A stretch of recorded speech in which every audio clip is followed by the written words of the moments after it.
आप लोग कई बार सुने होंगे लोगों से ये कहते हुए ये बंदा रातों रात फेमस हो गया, इस बंदे का कंपनी का वैल्यूएशन रातों रात बढ़ गया। क्या सच में ये सब कुछ रातों रात होता है? ये कोई भी नहीं देखता कि इस एक रात के लिए 10 साल 20 साल की मेहनत लगती है, लेकिन यहाँ तो सबको रातों रात ही सब कुछ चाहिए।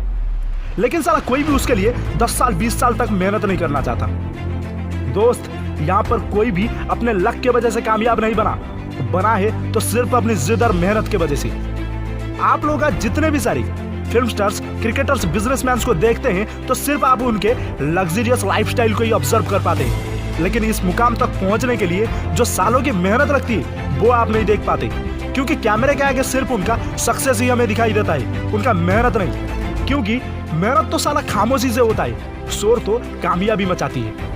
सक्सेस किसी को बैठे बैठे नहीं मिलता दोस्त, इसके लिए जिद्दी बनना पड़ता है, खुद को दूसरों से बेहतर बनाना पड़ता है। सिर्फ सपने देखने से कुछ नहीं होता दोस्त, सपनों को खुले आसमान में उड़ने भी देने चाहिए। तुम्हारे जैसा और मेरे जैसा लाखों करोड़ों लोग हैं जो बड़े बड़े सपने देखते हैं, लेकिन उनमें से कितने लोग हैं जो अपने सपनों को पूरा कर पाते हैं? सपने देखने में कोई बुराई नहीं है दोस्त, लेकिन उस सपनों को पूरा करने का प्रयास ना करना सबसे बड़ा गुनाह है। हमेशा याद रखना, कामयाबी कभी भी किसी से मांगा नहीं जाता, छीना जाता है। खुद को ताकतवर बनाओ, क्योंकि कमजोरों को या तो आंसू मिलते हैं या फिर भीख। जिद्दी बनो अपने सपनों को पूरा करने के लिए, जिद्दी बनो खुद को दूसरों से बेहतर बनाने के लिए। अक्सर हम लोग सपने और जिद के बीच के फर्क नहीं जान पाते। सपने वो होते हैं जो सुबह आँख खुलते ही टूट जाते हैं, और जिद वो है जो हमें रात भर सोने नहीं देते हैं। चाहे दुनिया इधर की उधर क्यों ना हो जाए, लेकिन जिद्दी लोगों का फोकस अपनी जिद पे ही अड़ी रहती है।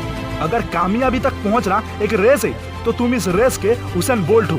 अगर कोई बंदा अपने जिद पे अड़ गया तो वह पूरी दुनिया बदल सकता है। जिद वो आग है जो एक घायल शेर को दहाड़ना सिखाता है। जिद वो आग है जो एक डूबती हुई कश्ती को किनारे तक ले जा सकता है। जिद सब में होता है, बस उसे शेरों की तरह बाहर निकालो। जिद्दी बनो खुद को प्रूव करने के लिए, क्योंकि जिद ही वो आग है जिससे कामयाबी मिल सकता है। आपको ऐसे कितने जिद्दी लोगों के बारे में बताऊं जिन्होंने जिद करके आज पूरी दुनिया बदल कर रख दिया। मार्क जुकरबर्ग, फेसबुक के फाउंडर, ये सभी जानते हैं कि ये बंदा 23 साल की उम्र में ही बिलियनियर बन गया। लोग सोचते होंगे इन्हें ये कामयाबी रातों रात मिल गया, लेकिन साला ये कोई नहीं देखता कि इस बंदे ने इस कामयाबी को पाने के लिए कितना मेहनत किया होगा। ये कोई नहीं देखता इस बंदे ने इस मुकाम तक पहुंचने के लिए कितनी सालों तक मेहनत किया होगा। मार्क जुकरबर्ग ये नाम सिर्फ यूं ही नहीं बना है। इस बंदे ने 4 साल की उम्र में ही कोडिंग करना शुरू कर लिया था, यानी कि बिलियनियर बनने से 19 साल पहले ही इन्होंने अपनी स्ट्रगल शुरू कर लिया था। ऐसा नहीं है कि ये सिर्फ फेसबुक बनाए और फेमस हो गए। इससे पहले भी मार्क जुकरबर्ग ने कई सारे सॉफ्टवेयर्स को डेवलप किया था जिसे कोई भी नहीं जानता।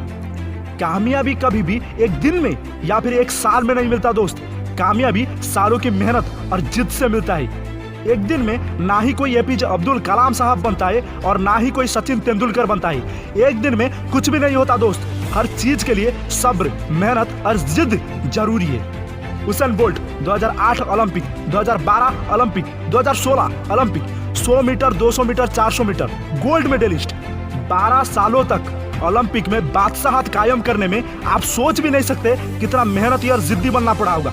हुसैन बोल्ट जो कि एक स्प्रिंट रनर है, इन्होंने अपने लास्ट 3 ओलंपिक्स में 115 सेकंड के लिए दौड़े और इसके लिए इन्हें $190 मिलियन मिला, यानी कि $1 मिलियन पर 1 सेकेंड।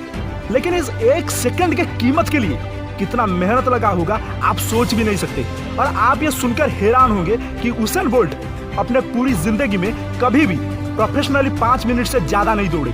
क्या आप सोच भी सकते हैं कि इस बंदे ने इस स्पीड को पाने के लिए कितना मेहनती और जिद्दी इसे हर रोज बनना पड़ा होगा? तब जाकर आज हुसैन बोल्ट को दुनिया का सबसे फास्टेस्ट रनर के रूप में जाना जाता है। दोस्तों, अगर तुम में भी कुछ करने की आग है और तुम उसे पाने के लिए 10 साल 20 साल मेहनत कर सकते हो, तो यकीन मानो तुम्हें कोई रोक नहीं सकता। बस जिद्दी बनो, मेहनत करो और सब्र रखो। Signing off S motivation.